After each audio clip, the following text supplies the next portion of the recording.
കലൂർ സ്റ്റേഡിയത്തിലെ ഗാലറിയിൽ നിന്ന് വീണ് ഉമാ തോമസ് എംഎൽഎക്ക് പരിക്കേറ്റ സംഭവത്തിൽ പ്രതികൾക്കെതിരെ ജാമ്യമില്ലാ വകുപ്പുകൾ ചുമത്തി. കുറ്റകരമായ നരഹത്യ നടത്താനുള്ള ശ്രമം ഉൾപ്പെടെയുള്ള വകുപ്പുകളാണ് ചുമത്തിയിട്ടുള്ളത്.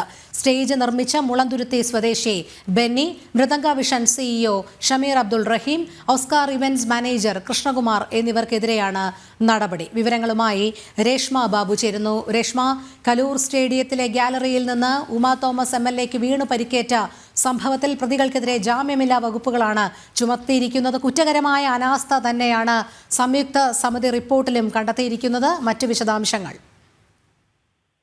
സംയുക്ത സമിതി റിപ്പോർട്ടിൽ തന്നെ ഗുരുതരമായിട്ടുള്ള പിഴവുകൾ ഉണ്ട് എന്നുള്ളൊരു കണ്ടെത്തൽ ഉണ്ടായിരുന്നു. അതിന് തൊട്ടു പിന്നാലെ തന്നെയാണ് കടുത്ത നടപടികളിലേക്ക് പോലീസ് കടന്നിരിക്കുന്നത്. ആദ്യഘട്ടത്തിൽ ജാമ്യം കിട്ടുന്ന, അതായത് ജാമ്യം ലഭിക്കാവുന്ന വകുപ്പുകൾ മാത്രമായിരുന്നു പ്രതികൾക്കെതിരെ ചുമത്തിയിട്ടുള്ളത്. അതായത് പ്രഥമ റിപ്പോർട്ടിലടക്കം പറഞ്ഞത് BNS 125B, അതോടൊപ്പം തന്നെ 120 വകുപ്പുകൾ. അത് മനുഷ്യജീവന് അപകടമുണ്ടാകുന്ന രീതിയിൽ പ്രവർത്തിച്ചു തുടങ്ങിയ കുറ്റങ്ങൾ മാത്രമായിരുന്നു. അത് ജാമ്യം ലഭിക്കാവുന്ന കുറ്റമാണ്. പക്ഷേ ഇപ്പോൾ നിലവിൽ ഈ പറയുന്ന പ്രതികൾക്കെതിരെ, അതായത് ഈ സ്റ്റേജ് നിർമ്മിച്ച മുളന്തുരുത്തി സ്വദേശി ബെന്നി, അതോടൊപ്പം തന്നെ മൃദംഗ വിഷൻ സിഇഒ ആയിട്ടുള്ള ഷമീർ അബ്ദുൾ റഹീം, ഓസ്കർ ഇവന്റ്സ് മാനേജർ, അതായത് ഓസ്കർ ഇവന്റ്സ് എന്ന് പറയുന്നത് ഈ സ്റ്റേജിന്റെ മുഴുവൻ ക്രമീകരണങ്ങളും നടത്തിയ ഇവന്റ് മാനേജ്മെന്റ് കമ്പനിയാണ്. അതിന്റെ ഉടമയായിട്ടുള്ള കൃഷ്ണകുമാർ, ഇവർക്കെതിരെ ഗുരുതരമായിട്ടുള്ള വകുപ്പുകളാണ് ഇപ്പോൾ നിലവിൽ ചുമത്തിയിട്ടുള്ളത്. മരണം വരെ സംഭവിക്കാവുന്ന തരത്തിലുള്ള കുറ്റകൃത്യം ചെയ്തിട്ടുണ്ട്. അതിന്റെ 1 ടൺ, അതോടൊപ്പം തന്നെ 35 തുടങ്ങിയ വകുപ്പുകളാണ് നിലവിൽ കൂട്ടിച്ചേർത്തിട്ടുള്ളത്. എന്തായാലും ജാമ്യമില്ലാ വകുപ്പുകൾ കൂടി ചുമത്തിക്കൊണ്ടുള്ള ഒരു നടപടിയിലേക്ക്, ഒരു കടുത്ത നടപടിയിലേക്ക് തന്നെയാണ് പോലീസ് നിലവിൽ കടന്നിരിക്കുന്നത്. കുറ്റകരമായിട്ടുള്ള ഒരു നരഹത്യ നടത്താനുള്ള ഒരു ശ്രമം പ്രതികളുടെ ഭാഗത്തു നിന്നും ഉണ്ടായി. അതിന് തക്ക വീഴ്ചയാണ് വരുത്തിയിട്ടുള്ളത്. സുരക്ഷാ ബാരിക്കേഡ് അടക്കം ഇല്ലാത്ത രീതിയിൽ സ്റ്റേജ് താൽക്കാലികമായിട്ട് നിർമ്മിച്ചു. ഇത് നരഹത്യ ശ്രമത്തിനുള്ള ഒരു രീതിയിലേക്കാണ് പോയത്. അതുകൊണ്ട് തന്നെ കുറ്റകരമായിട്ടുള്ള നരഹത്യ നടത്താനുള്ള ശ്രമം എന്നുള്ള രീതിയിലുള്ള വകുപ്പും ചുമത്തിയിരിക്കുകയാണ്. എന്തായാലും ജാമ്യം ലഭിക്കാത്ത, അതായത് ജാമ്യമില്ലാ വകുപ്പുകൾ കൂടി ചുമത്തി ഉള്ള നടപടിയിലേക്ക് പോലീസ് കടന്നിരിക്കുന്നു. നിലവിൽ ഹൈക്കോടതിയിലടക്കം ഈ പറയുന്ന മൃദംഗ വിഷന്റെ മുഖ്യ ചുമതലക്കാരനായിട്ടുള്ള നികോഷ് കുമാറിന്റെയും സ്റ്റേജിന്റെ ക്രമീകരിച്ചിട്ടുള്ള, അതായത് ഇവന്റ് മാനേജ്മെന്റ് കമ്പനിയുടെ മറ്റൊരു ചുമതലക്കാരന്റെയും മുൻകൂർ ജാമ്യാപേക്ഷകൾ ഹൈക്കോടതിയുടെ പരിഗണനയിലുണ്ട്. അതിലടക്കം ഇന്ന് സർക്കാർ വ്യക്തമാക്കിയത് ജാമ്യം ലഭിക്കാവുന്ന വകുപ്പുകൾ മാത്രമാണ് ചുമത്തിയിട്ടുള്ളത് എന്നാണ്. എന്തായാലും പ്രതികളുടെ കുറ്റകൃത്യത്തിന്റെ അവർ നടത്തിയിട്ടുള്ള വ്യാപ്തി, അവർ ഏതൊക്കെ വിധത്തിൽ കുറ്റകൃത്യത്തിൽ പങ്കാളികളായി, ആ ഒരു കാര്യം കൂടി പരിഗണിച്ചുകൊണ്ടാണ് നിലവിൽ 3 പ്രതികൾക്കെതിരെ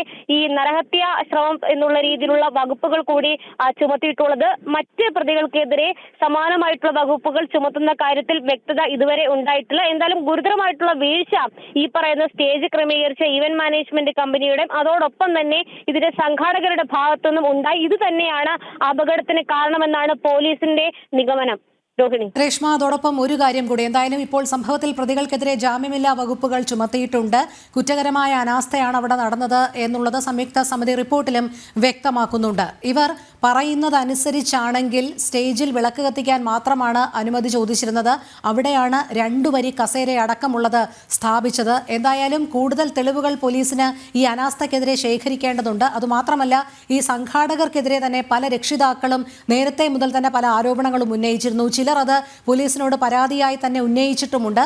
ഒരു രക്ഷിതാവ് പോലീസിൽ പരാതിയായി തന്നെ കംപ്ലൈന്റ് രജിസ്റ്റർ ചെയ്തിട്ടുണ്ട് എന്നുമാണ് അറിയാൻ കഴിയുന്നത്. അപ്പോൾ ഇതെല്ലാം കൂടി കൂട്ടിച്ചേർത്തുകൊണ്ട് സമഗ്രമായ ഒരു അന്വേഷണം തന്നെ ഈ സംഘാടകർക്കെതിരെ തുടർന്നും ഉണ്ടാകുമെന്ന് പ്രതീക്ഷിക്കാമല്ലോ, അല്ലേ? സംഘാടകർക്കെതിരെ ഗുരുതരമായിട്ടുള്ള ആരോപണങ്ങളും പരാതികളുമാണ് ഉയർന്നിരിക്കുന്നത്. ആദ്യഘട്ടം തന്നെ നേരത്തെ രോഹിണി സൂചിപ്പിച്ചതുപോലെ തന്നെ രക്ഷിതാക്കൾ പോലും ഈ കോടിക്കണക്കിന് രൂപയുടെ പണപ്പിരിവ് സംഘാടകർ നടത്തിയെന്നുള്ള ഒരു ആക്ഷേപമായിട്ട് മാധ്യമങ്ങൾക്ക് മുന്നിൽ പ്രതികരണം നടത്തിയിരുന്നു. അതിന് തൊട്ട് പിന്നാലെ രേഖാമൂലമായിട്ടുള്ള പരാതികൾ അവർ നൽകുകയും ചെയ്തിരുന്നു. അതോടൊപ്പം തന്നെയാണ് ഈ സ്റ്റേജിന് അനുമതി കൊടുത്തത് എന്ന് പറയുന്നത് വിളക്ക് കത്തിക്കുവാൻ കേവലം 5 മിനിറ്റ് സമയദൈർഘ്യത്തിലുള്ള ഒരു പരിപാടിക്ക് വേണ്ടിയിട്ടായിരുന്നു. ആദ്യഘട്ടത്തിൽ ഈ പറയുന്ന പരിപാടി പോലും ആ പുൽമൈതാനത്തോട് ചേർന്ന് നടത്തുവാനായിട്ടായിരുന്നു ക്രമീകരിച്ചിരുന്നത്. പക്ഷെ അത് പിന്നീട് പൊടുന്നനെ ഈ പറയുന്ന താൽക്കാലിക സ്റ്റേജ് സംവിധാനത്തിലേക്ക് മാറ്റുകയായിരുന്നു.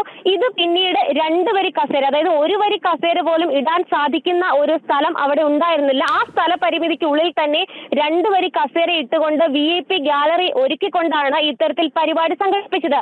ഈ പറയുന്ന അനുമതി ഇല്ലാതെ, അതായത് അനുമതി നൽകിയിരുന്ന കാര്യത്തിന് അല്ലാതെ മറ്റൊരു രീതിയിൽ സ്റ്റേജ് ക്രമീകരിച്ചുകൊണ്ട് പരിപാടി രക്ഷപ്പെടുത്തുവാനായിട്ടുള്ള ഒരു ശ്രമം മനഃപൂർവ്വമായിട്ട് സംഘാടകരുടെ ഭാഗത്തുനിന്നും ഉണ്ടായി. ഇത് തന്നെയാണ് സംയുക്ത സമിതിയുടെ പരിശോധനാ റിപ്പോർട്ടിലും അടക്കം കണ്ടെത്തിയിട്ടുള്ളത്. അതുകൊണ്ട് സമഗ്രമായിട്ടുള്ള ഒരു അന്വേഷണം ഇക്കാര്യത്തിൽ പോലീസ് നടത്തുകയും ചെയ്യുന്നുണ്ട്. അതോടൊപ്പം തന്നെ ഈ രക്ഷിതാക്കൾ നൽകിയ പരാതിന്മേല് ഈ പണപ്പിരിവ് നടത്തിയ സംഭവത്തിലും അടക്കം ഒരു വിശദമായിട്ടുള്ള പരിശോധനയും അതോടൊപ്പം തന്നെ അന്വേഷണവുമാണ് പോലീസിന്റെ ഭാഗത്തുനിന്ന് ഉണ്ടായിക്കൊണ്ടിരിക്കുന്നത്. രോഹിണി. ശരി രേഷ്മ, കലൂർ സ്റ്റേഡിയം അപകടത്തിൽ പ്രതികൾക്കെതിരെ ജാമ്യമില്ലാ വകുപ്പുകൾ ചുമത്തി. രേഷ്മ ബാബുവാണ് വിവരങ്ങൾ നൽകിയത്.